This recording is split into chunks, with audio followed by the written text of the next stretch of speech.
नमस्कार, हर हर महादेव, जय भोलेनाथ, जय शिव शंभू। स्वागत है आपका आपके खुद के चैनल पावन कथाएं में। आज हम आपको श्राद्ध पक्ष की एक पौराणिक कथा सुनाएंगे। तो आइए शुरू करते हैं आज की ये कहानी। पितृपक्ष की पौराणिक कथा के अनुसार जोगे तथा भोगे दो भाई थे। दोनों अलग अलग रहते थे। जोगे धनी था और भोगे निर्धन।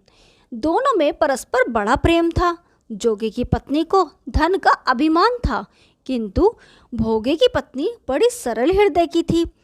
पितृपक्ष आने पर जोगे की पत्नी ने उससे पितरों का श्राद्ध करने के लिए कहा, तो जोगे इसे व्यर्थ का कार्य समझकर टालने की चेष्टा करने लगा। किंतु उसकी पत्नी समझती थी कि यदि ऐसा नहीं करेंगे तो लोग बातें बनाएंगे। फिर उसे अपने मायके वालों को दावत पर बुलाने और अपनी शान दिखाने का यह उचित अवसर लगा।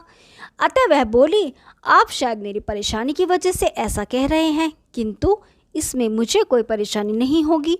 मैं भोगे की पत्नी को बुला लूँगी, दोनों मिलकर सारा काम कर लेंगी। फिर उसने जोगे को अपने पीहर नोता देने के लिए भेज दिया।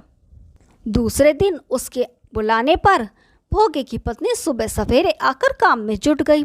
उसने रसोई तैयार की, अनेक पकवान बनाए, फिर सभी काम निपटाकर अपने घर आ गई। आखिर उसे भी तो पितरों का श्राद्ध तर्पण करना था। इस अवसर पर न जोगे की पत्नी ने उसे रोका, न वह रुकी। शीघ्र ही दोपहर हो गई। पितृभूमि पर उतरे। जोगे भोगे के पितर पहले जोगे के यहाँ गए तो क्या देखते हैं कि उसके ससुराल वाले वहाँ भोजन पर जुटे हुए हैं। निराश होकर वे भोगे के यहाँ गए। वहाँ क्या था, मात्र पितरों के नाम पर अंगियारी दे दी गई थी। पितरों ने उसकी राख चाटी और भूखे ही नदी के तट पर जा पहुँचे।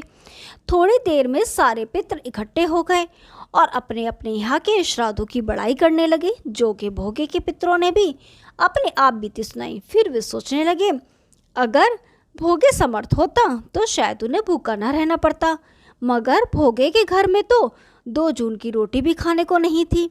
यही सब सोचकर उन्हें भोगे पर दया आ गई। अचानक वे नाच नाच कर गाने लगे, भोगे के घर धन हो जाए, भोगे के घर धन हो जाए। सांझ होने को हुई। भोगे के बच्चों को कुछ भी खाने को नहीं मिला था। उन्होंने माँ से कहा, भूख लगी है।